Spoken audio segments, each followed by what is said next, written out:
Good morning everyone, সবাই কেমন আছেন? আশা করছি সবাই ভালো আছেন। আর আলহামদুলিল্লাহ আমরাও অনেক ভালো আছি। সকাল থেকে উঠেই মানে চারিদিকটা ইলিশ ইলিশই চোখে দেখতে পাচ্ছি। এই যে দেখুন, আমার বাপের বাড়ি থেকে এসছে দুটো জোড়া ইলিশ। আর ইলিশ দুটো দেখতে খুবই সুন্দর। ইলিশ তো এমনিতেই সুন্দর হয়। আর ইলিশ মাছটা আমি খেতে খুব পছন্দ করি, তাই আমার কাছে বেশি সুন্দর ইলিশ মাছটা। কারণ ইলিশ মাছ আমার সব থেকে পছন্দের মাছ। আমি ছোটোবেলায় একটা মাছ বলা ভুল, মানে সব থেকে পছন্দ করতাম ইলিশ। আর মাছের মধ্যে খেতে ভালোবাসতাম ইলিশ, চিংড়ি আর পমফ্রেট, এই তিনটে মাছই খেতাম। আর এখন তো সংসারে এসে সব কিছুই খাওয়া শিখে গেছি।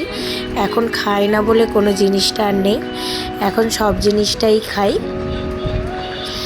আর এই যে আমি ইলিশগুলোকে সব কেটে বেছে ধুয়ে নেব। এবারে ইলিশ দুটো কাল রাত্রেই বাপি নিয়ে এসছে, একদম টাটকা ইলিশ। আমি ফ্রিজে রেখে দিয়েছিলাম, সকালে সকালে বের করে নিয়েছি, নিয়ে এটাকে আমি কেটে বেছে নিচ্ছি। এটা আমাদের হচ্ছে ডায়মন্ড হারবার নদীর ইলিশ। বাপি সকাল সকাল চলে গিয়েছিল, সকাল বলছি ভুল কথা, কারণ কাল সন্ধ্যাতে গিয়েছিল। কালকে সন্ধ্যাতে খুব বৃষ্টি হচ্ছিল, তাই বৃষ্টির মধ্যে আমার বাপের নেশা আছে খুব। যখনই অনেক বৃষ্টি হয় তো তখন আমার বাপি বরাবরই দেখেছি নদীর ধার থেকে মাছ কিনে নিয়ে আসে। এটা আমরা ছোটোবেলা থেকেই দেখে আসছি, আর এখনও সেই রকমটাই হয়। খুব বৃষ্টি যখন হয় তখন বাপি চলে যায় গাড়ি নিয়ে নদীর ধারে মাছ নিতে।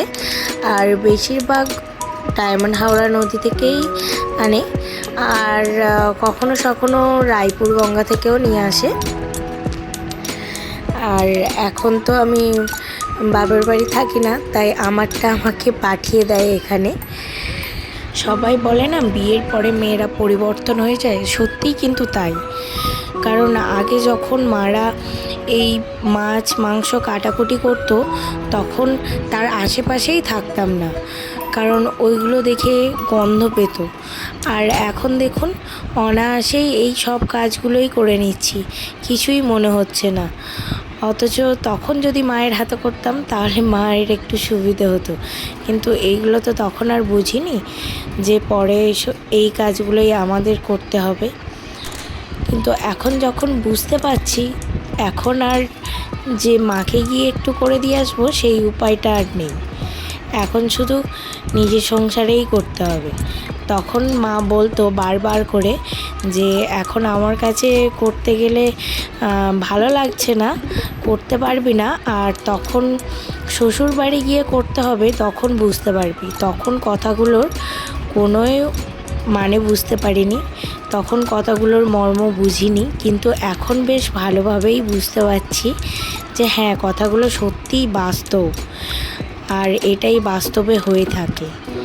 তো চলুন এত কথা না বলে ইলিশগুলো এবারে কেটে নেওয়া যাক। আর এই দুটো ইলিশ কেটে ভাবছি কিছুটা তুলে রাখবো, আর কিছুটা ভাবছি ভাজা করব, আর কিছুটা ভাপা করব। ইলিশ ভাপা খেতে আমার খুব ভালো লাগে। ইলিশ এমনিতে যদি আমাকে নুন হলুদ দিয়ে সিদ্ধও করে দেওয়া যায় তাতেও আমি খেয়ে নেব, কারণ ইলিশ মাছটা আমার এতই পছন্দ। প্রথমে ইলিশটাকে দেখেই আমি ভাবছিলাম যে ইলিশটার মধ্যে ডিম হবে, আর সত্যিই তাই। এই যেটা একটু বড় সাইজ ছিল আর একটার থেকে, সেটার পেটে কিন্তু ডিম ছিল। আর আমি মাছটা হাতে নিয়েও দেখছিলাম যে ইলিশটার পেটে হয়তো ডিম হবে। তাই যাই হোক, অনেকটাই বড় হয়ে গেছি আমি, এখন অনেক কিছুই চিনতে শিখে গেছি। আর আগে জানতাম না, এখন সব কিছুই আস্তে আস্তে দেখছি, জানছি, এইগুলো নিয়ে নাড়াচাড়া করছি, তো সব জিনিসটাই শিখে যাচ্ছি। হ্যাঁ, আমি হয়তো সুন্দর করে মাছ কাটতে পারি না, অনেকেই আছে খুব সুন্দর করে মাছ কাটে, আর তবুও যেরকমই পারি মোটামুটি চলে যাওয়ার মতো। খুব একটা খারাপও হয় না, তবে খুব সুন্দর হয় না। অনেকে আছে খুব সুন্দর করে মাছ কাটতে পারে, আর একটু দেরিও হচ্ছে। মাছ মানে আমাদের এমনিতেও বাজার থেকে মাছ আনে, কেটে নিয়ে আসে, তো গোটা নিয়ে আসে না, তো সেই জন্য অনেকক্ষণ ধরে কাটছি আমি। কেটে অভ্যেস নেই, তাই যাদের কেটে অভ্যেস আছে সবসময় তো তাড়াতাড়ি হয়ে যায়, তবু হয়েই গেছে। এবারে মাছগুলোকে তুলে নিয়ে আমি চলে যাব। আর আজকে আপনাদের সঙ্গে আমি একটা রেসিপিও শেয়ার করব। জানি খুব ভালো রান্নাবান্না পারি না, তবু মানে চেষ্টা করব যে যেটাই আমি করি সেটাই হচ্ছে আপনাদের সঙ্গে একটু শেয়ার করার। ইলিশ ভাপা খেতে আমি খুব ভালোবাসি, তাই ইলিশ ভাপাটা আমি কিভাবে করি সেটাই হচ্ছে আপনাদের সঙ্গে আজকে শেয়ার করব। এই যে দেখুন, গাঁদাগুলো কেটেছি, একটু কম বেশি ছোট বড় হয়ে গেছে, কিন্তু কোনো অসুবিধা নেই তাতে। আস্তে আস্তে সব কিছুই সুন্দর হয়ে যাবে। মানুষ কোনো জিনিসটাই শিখে আসে না, সব কিছুই করতে করতেই শেখা হয়। তো আমিও সেটাই করছি, সব জিনিসটাই আমি করার চেষ্টা করি। যেটা পারি আর না পারি কম বেশি সব জিনিসটাই চেষ্টা করি করার। কোনো জিনিসটাই না বলি না, কারণ আমি যদি না করি তখন আমি নিজেই শিখতে পারবো না। তো সেই কারণে চেষ্টা করি, যে পারি আর না পারি চেষ্টা আমাকে করতেই হবে, কারণ চেষ্টা করলেই তবেই সেই জিনিসটা পারা যায়। কেউ কিন্তু কোনো কাজটাই কোনো দিন শিখে আসে না, তাই না? আর সত্যি কথা বলতে বাপের বাড়িতে কোনো দিনও কোনো কাজ করে খেতে হয়নি, তো সেই কারণে অভ্যাসটাও খুব কম ছিল। কিন্তু এখন হচ্ছে কোনো কিছুতেই আর কোনো ভয় পাই না কাজ দেখে, কারণ সব কাজটাই এখন করে নিতে পারি। আর যখন থেকে তো আরও ছেলে মেয়ে হয়ে গেছে তখন থেকে তো কাজের স্পিডটা আরও বেশি বেড়ে গেছে। আগে তবুও হচ্ছে একটু টাইম লাগতো যে কোনো জিনিস করতে, কিন্তু এখন অনায়াসেই সব জিনিস তাড়াতাড়ি করে ফেলতে পারি। আর এই দিকে দেখুন, আমি কিছুটা ইলিশ মাছ তুলে রেখেছি পরের দিন করব বলে, আর কিছুটা ইলিশ মাছ এখানে নুন হলুদ আর ঝাল দিয়ে ভালো করে মাখিয়ে নিয়েছি। এর মধ্যে আমি বেশিটা ভাজা করব আর কিছুটা আমার জন্য ভাপা করব, কারণ এখানে আমাদের সবাই ভাজাটাই পছন্দ করে, ভাপাটা কেউ খায় না। আমি আর আমার যা দুজনে খাবো, তো সেই জন্য আমাদের মতো অল্প করেই করব। আর এখানে বসিয়ে দিয়েছি আমি ফ্রাইং প্যানটা, আর ওর মধ্যে আগে থেকেই আমাদের মাছ ভাজার তেল ছিল, তো সেই কারণেই তার মধ্যে আর একটু তেল দিয়ে মাছগুলোকে আমি এখানে ভেজে নেব। আর বড় পিসগুলোই আমি ভেজে নিচ্ছি, কারণ সবাই যেহেতু আর কি ভাজাটাই খাবে, তো সেই জন্য আমি যে পিসগুলো বড় ছিল সেইগুলোই ভাজছি। আর এর থেকে একটু সাইজ ছোটোগুলো আমি ভাপা করব, কারণ বাচ্চারাও আমার ভাজাটাই খেতে ভালোবাসে, ওরাও ভাপা খায় না, সেই কারণে। এই যে দেখুন, এখানে একটা দুটো পেটি হচ্ছে মাছের পেটির দিকটা আমার ভেঙেও গেছে। ওই যে বললাম না, অত সুন্দর করে মাছ কাটতেও পারি না, তবুও যেটা পারি চলার মতো। অনেকটা খারাপও না, আবার খুব ভালোও না, মোটামুটি চলে যাবে সেই রকম পারি। আশা করছি আরও পরে ভালো হয়ে যাবে। আসলে কম বা বেশি সব মেয়েদেরই কিন্তু রান্না করতে হয়, কারণ যার পরিবার ছোট তার কিছুটা কম রান্না করতে হয়, আর যার পরিবার বড় তাকে একটু বেশি রান্না করতে হয়। কিন্তু ইচ্ছে থাকুক বা না থাকুক সবাইকেই কিন্তু কম বেশি রান্নাবান্না করতেই হয় মেয়েদের। আর সত্যি কথা বলতে রান্না করতে আমার খুব ভালো লাগে, রান্নাটা আমার খুবই পছন্দের একটা জিনিস এখন হয়ে গেছে। আগে অনেক কিছু পছন্দের ছিল, কিন্তু এখন রান্নাটা আমার খুব পছন্দের হয়ে গেছে। আর এই যে দেখুন, এখানে পোস্ত, সাদা সর্ষে, কালো সর্ষে আর একটু জিরে মরিচ আমি আগে থেকে ভিজিয়ে রেখেছিলাম, যাতে এটা হচ্ছে নরম হয়ে যায়। আর এখানে দেখুন কিছুটা মাংস আর আলু, কাঁচা লঙ্কা, ধনেপাতা রেখে দিয়েছিলাম কাবাব করব বলে। আর মাংসটাকে আমি এখন মিক্সিতে ঘুরিয়ে নিলাম, এটাকে হচ্ছে আমি কাবাব বানাবো। আর ওর সঙ্গে ধনেপাতা, কাঁচা লঙ্কা আর আদা রসুন আর আলু এটা হচ্ছে পেস্ট করে ওর সঙ্গে দিয়ে দিলাম কাবাবের সঙ্গে। যাতে টেস্টটা আরও ভালো হয়। আর আলুটা দেওয়ার কারণে কাবাবটা একটু হচ্ছে সফট হয়, তো সেই কারণে খেতে অনেক ভালো লাগে। আর এই দিকে আমার ইলিশ মাছ ভাজাটা হচ্ছে, এক সাইডটা হয়ে গেছে, তো আমি এবারে আর এক সাইডটা উল্টে দিচ্ছি।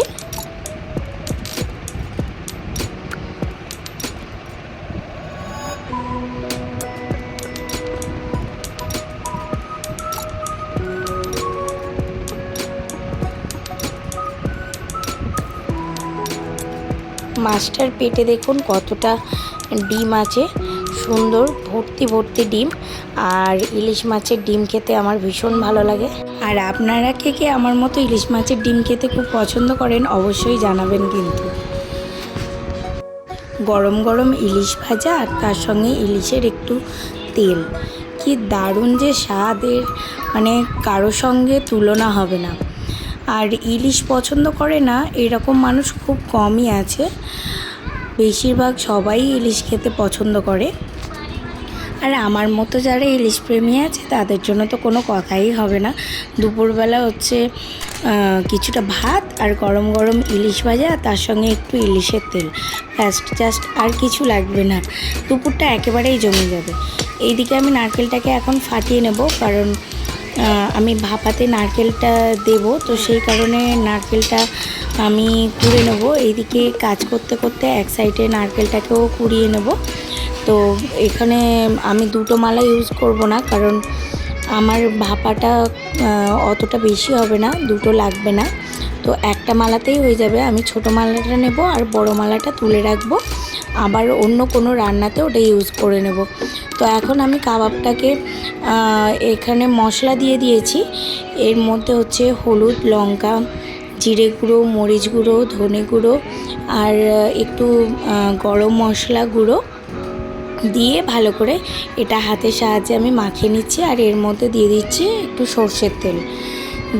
আর হ্যাঁ, লবণ যেটা দিতেই হবে রান্নাতে, যেটা ছাড়া রান্নার কোনো স্বাদই আসবে না, তো এতে লবণও দিয়েছি, যেটা আমি বলতে ভুলে গিয়েছিলাম। আর এটা আমি এখন মাখিয়ে রেখে দেবো। এখন চলে যাচ্ছি নারকেল কোড়াতে। তো নারকেলটা আমি এখন এখানে কুড়ে নেব। আর যেটা বলেছিলাম যে ছোটো মালাটা কোড়াবো আর বড় মালাটা রেখে দেবো, তো সেই জন্য আমি ছোটো মালাটা এখানে কুড়ে নিচ্ছি। আর একটা মালা আমি তুলে রেখে দিয়েছি।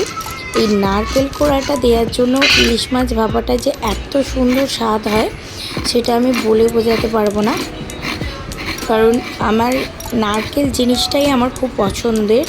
কারণ নারকেলের গন্ধটা, নারকেলের স্বাদটা আমার খুবই ভালো লাগে। আর আমার মনে হয় যে নারকেল যদি যে কোনো রান্নাতে দেয়া হলে তো সেই রান্নার টেস্টটা অনেক গুণ বেড়ে যায়। চিংড়ি মাছের মালাইকারি বলুন আর ইলিশের ভাপাই বা বলুন, নারকেল কোড়া দিলে কিন্তু দারুণ স্বাদ হয়। আর আমি একটু এই নারকেল কোড়া দিয়ে যে কোনো তরকারি খেতে পছন্দ করি, তো ভাপাতে নারকেল কোড়া দিয়ে দেখবেন দারুণ টেস্ট হয়। আর আমার তো খুবই পছন্দ হয় নারকেলের সেন্টটা। যখন নারকেল না থাকে তখন কিন্তু এই যে সর্ষে পোস্ত দিয়ে এমনিই করে ফেলি। আর এখানে আমি দিয়ে দিচ্ছি দুটো কাঁচা লঙ্কা, আর এই নারকেলটাও এর মধ্যে দিয়ে দেব, দিয়ে একসঙ্গে এটাকে মিক্সিতে ঘুরিয়ে পেস্ট করে নেব। তো চলুন এটাকে মিক্সিতে ঘুরিয়ে এখন আমরা পেস্ট করে নিই। এখন আমি নারকেল আর যে গোটা মশলাগুলো ছিল এগুলো মিক্সিতে ঘুরিয়ে পেস্ট করে নিচ্ছি। আর এখানে আমি একটা টিফিন বক্স নিয়ে নিয়েছি, এই টিফিন বক্সের মধ্যে হচ্ছে আমি ঢেলে দিলাম এই পেস্টটা, কারণ এই টিফিন বক্সের মধ্যেই আমি ভাপাতে দেব ইলিশটাকে। আর এখানে একটু কিছু মশলা আমি গুঁড়ো করে নেব, এটা হচ্ছে পাঁচফোড়ন আর রাঁধুনি আছে। তো এটাকে আমি প্রথমে একটু গরম করে নেব, নিয়ে তারপরে এটাকে গুঁড়ো করে নেব। আর এই যে দেখুন আমি টিফিন বক্সের মধ্যে মাছগুলোকে ঢেলেছিলাম, কিন্তু টিফিন বক্সটা আমার ছোট হয়ে গেছে আর মাছটা বেশি হয়ে যাওয়ায় টিফিন বক্স থেকে উপচে আসছিল, তো সেই কারণে আমি হচ্ছে একটা বোলেতে ঢেলে নিলাম মাছগুলোকে, কারণ আমার কাছে আর স্টিলের বড় টিফিন বক্স ছিল না, তো সেই কারণেই আমি মাছগুলোকে একটা বোলের মধ্যে দিয়ে ওটাকে চাপা দিয়ে আর কি ভাপিয়ে নেব। তো এখন হচ্ছে আমি মশলাটা গরম করে নিচ্ছি, যেটা গুঁড়ো মশলা, এটাকে আমি গুঁড়ো করব। আর এইটা দেওয়ার কারণে টেস্টটা আরও বেশি সুন্দর হবে আর খুব দারুণ একটা সেন্ট ওঠে, আপনারা দিলেই বুঝতে পারবেন। আর এখানে দেখুন আমাকে ওটা গুঁড়ো করে আমি মশলাটা দিয়ে দিয়েছি, আর তার সঙ্গে আমি দিয়ে দিচ্ছি কিছুটা তেল। আর এখানে আমি দিয়ে দিচ্ছি একটু দুধ, এটা হচ্ছে গরুর দুধ আমি ইউজ করেছি, আপনারা চাইলে পাউডার দুধও দিতে পারেন, আমার কাছে গরুর দুধ ছিল তাই আমি দিয়েছি। আর এখানে অল্প করে নুন দিয়ে দিচ্ছি, কারণ নুনটা হচ্ছে আগেও দেওয়া ছিল ইলিশ মাছে, আর যখন আমি সর্ষে পোস্তটা হচ্ছে বেটেছি মিক্সিতে তখনও একটু নুন দিয়েছিলাম, আর তার উপরে একটু গরম মশলা গুঁড়ো দিয়ে দিলাম। এবারে আমি হাতের সাহায্যে এটাকে খুব সুন্দর করে মাখিয়ে নেব।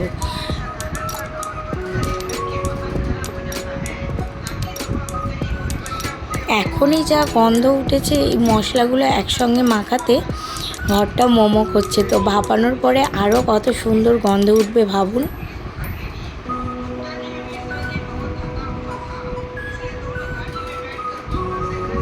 এবারে আমি উপর থেকে দিয়ে দিচ্ছি কটা কাঁচা লঙ্কা, এটা হচ্ছে আপনারা যে যেরকম লঙ্কা খান সেই রকম দেবেন। আর এই যে আমি একটা স্টিলের বাসন আর কি ওর উপরে দিয়ে দিলাম ঢাকনা হিসেবে, আর এই কড়াটাতে এবারে আমি এটাকে বসিয়ে দেব, দিয়ে আমি কড়াটার মধ্যে পানি ঢেলে দেবো। আর হ্যাঁ, আমি যখন আর কি নারকেল আর সর্ষে পোস্তটা মিক্সিতে বেটে নিয়েছিলাম, তখন ওর মধ্যে কিছুটা চিনি অ্যাড করে দিয়েছিলাম আমি, যেটা হচ্ছে আমি আপনাদের দেখাতে ভুলে গেছি বা বলতে ভুলে গিয়েছিলাম। তো এখন বলে দিচ্ছি, ওর মধ্যে আমি একটু চিনি অ্যাড করে দিয়েছিলাম স্বাদ মতো, কারণ চিনিটা দিলে খুব ভালো লাগে, একটু হালকা মিষ্টি মিষ্টি ফ্লেভারটা আসে, আর নারকেলের সঙ্গে মিষ্টি ফ্লেভারটা খুবই ভালো লাগে, তো সেই কারণে। আর এই দিকে দেখুন আমি কাবাবগুলো হচ্ছে একটা শেপ দিয়ে নিয়েছি, আমরা এইভাবেই হচ্ছে কাবাবের শেপ দিয়ে থাকি। আর এবারে আমি এটাকে কড়াতে তেল গরম করতে দিয়ে একদিকে কাবাবগুলো আমি ভেজে নেব, আর অন্যদিকে আমার ভাপাটা তো আমি বসিয়েই দিয়েছি, আর তার উপরে দিয়ে দিয়েছি একটা ঢাকা। এই ডিশটা দিয়ে আমি ঢাকা দিয়েছি, দিয়ে এখন ওই ভাপাটা আস্তে আস্তে প্রায় 45 মিনিট মতো আমি করব রান্না। আর এই দিকে হচ্ছে আমি কাবাবগুলো এক সাইডে ভেজে নেব। কাবাবগুলোকে উল্টে পাল্টে একটু টাইম নিয়ে ভাজতে হবে, কারণ বেশি জোরে দিয়ে কাবাবগুলোকে ভাজলে তাহলে কিন্তু এক সাইড কাঁচা, ভিতরটা কাঁচা থেকে যাবে, আর কাবাবগুলো হচ্ছে উপর থেকে পুড়ে যাবে। তো এই দেখুন আমি অনেকক্ষণ ধরে আস্তে আস্তে করে এটাকে ভেজেছি, প্রায় অনেকটা টাইম হয়ে গেছে। তো এখন আমি এটাকে বন্ধ করে দেবো, আর এইদিকে আমার ভাপাটার কি অবস্থা সেটা একবার ঢাকাটা খুলে চেক করে নেব। তার আগে আমি গ্যাসটাকে কিন্তু অফ করে দিয়েছি অলরেডি, আর এটাকে আমি খুলে দেখব এটা এখন কীরকম হয়েছে। আর এই দেখুন কি দারুণ হয়েছে, মানে একদম এত সুন্দর গন্ধ বেরোচ্ছে যে পুরো রান্নাঘরটা মোমো করছে ইলিশ মাছের গন্ধে। একটু ইলিশ মাছ ভাজার গন্ধ, তার উপরে ভাপার গন্ধ, মানে সব মিলেমিশে একটা দারুণ একটা গন্ধ। তো তার উপরে আমি দিয়ে দিচ্ছি একটু ঘিটা দিলেও খুব সুন্দর আরও একটু সেন্ট হয়। আর এই যে আমার দেখুন মাছের পিসগুলো কি সুন্দরভাবে হয়েছে, আর কত সুন্দর দেখতে হয়েছে, কালারটাও কিন্তু দারুণ এসছে। ফোনে কতটা বোঝা যাচ্ছে সেটা আমি বুঝতে পারছি না, কিন্তু কালারটা একেবারে সুন্দর, মানে আর তার থেকেও বেশি সুন্দর এর গন্ধটা। আর এই দিকে দেখুন চলে এসছে আমার মেয়ে, আমি রান্নাঘরে কি করছি না করছি ওকে 10 বার আসতেই হবে রান্নাঘরে, যতক্ষণ আমি রান্নাঘরে থাকবো ততক্ষণ ও আমাকে 10 বার এসে বিরক্ত করে যাবে। আর একবার তো ওখানেই হাঁড়ি খুন্তি নিয়ে নিজেই বসে যাবে রান্না করতে। তো চলুন এবারে আমি রান্নাবান্না সেরে চলে এসেছি ঘরে, আর ঘরে এসে মেয়ের দুষ্টুমি দেখুন। হ্যাঁ, আবার আমাকে থেকে সরাচ্ছ আমায় দেখে, আমি দেখতে পাচ্ছি না দেখতে, তুমি কোথায় রেখেছো? ওইখানটা রেখেছো? ওইগুলো তো খেলনাতে ব্যাটারিগুলো লাগাতে হবে।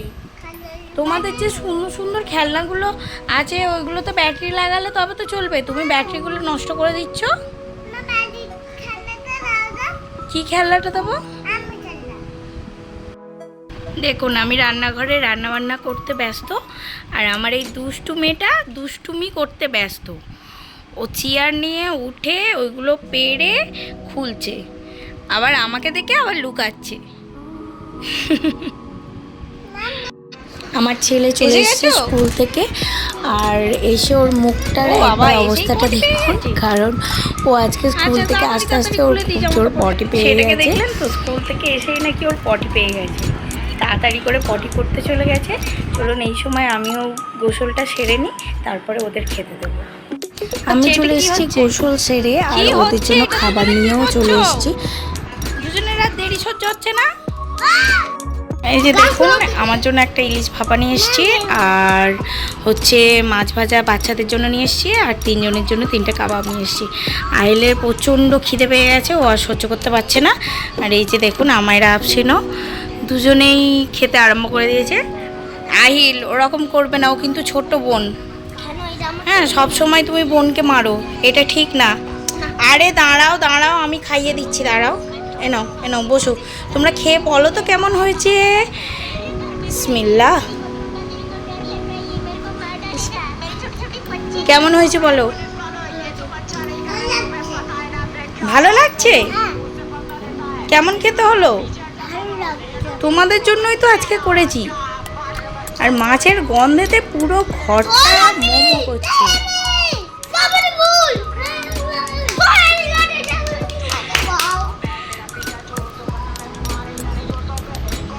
আচ্ছা, আমার কষ্টটা সার্থক।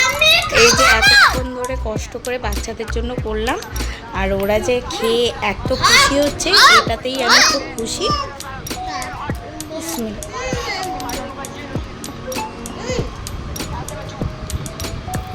ওরা খেয়ে ভালো বললেই আমি এতেই খুশি হয়ে যাই খুব, কারণ ওদের জন্যই আমি এত কষ্ট করে রান্নাবান্না করি। তো ওরা খেয়ে যদি আনন্দ পায়, এটাই আমার আনন্দ, এটাই আমার খুশি। আর একটু ইলিশ ভাপাটা আমি টেস্ট করে দেখি কেমন হয়েছে। গন্ধ তো খুব দারুণ বেরোচ্ছে, এত সুন্দর গন্ধ বেরোচ্ছে ইলিশ ভাপাটার যে আমি আর সহ্যই করতে পারছি না। আমি আর সহ্যও করতে পারছি না বন্ধুরা, এত মিষ্টি কাবাব আমার জিত তুলে আসছে।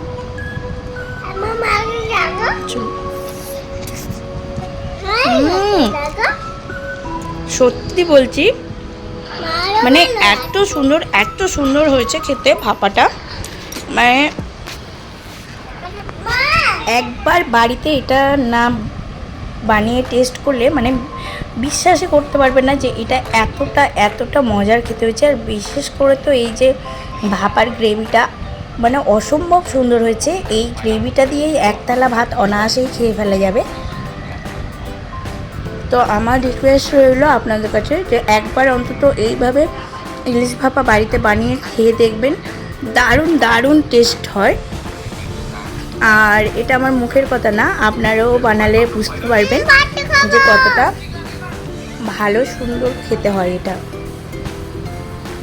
তো চলুন বাচ্চাদেরকে এবারে খাইয়ে দাইয়ে ঘুম পাড়াবো, আবার বিকালে ওর টিউশন আছে। হ্যাঁ, ভালোই কথা। এই আহিল, তোমাকে তো জিজ্ঞাসাই করা হয়নি আজকে এক্সাম কেমন হলো?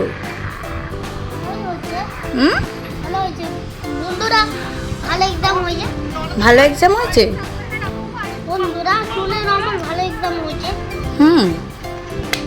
লিখতে পেরেছো তুমি? বেঙ্গলিতে কি এসেছিল? কাল রাত্রি গেল বুঝে ওটা এসেছিল? ও আচ্ছা, তুমি পেরেছো?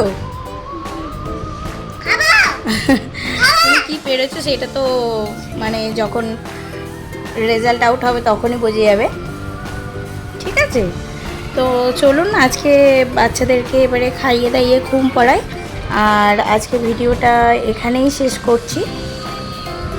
সবাই আশা করছি ভালো থাকবেন, সুস্থ থাকবেন, আর আমার বাচ্চাদের জন্য সবাই দোয়া করবেন। আল্লাহ হাফিজ।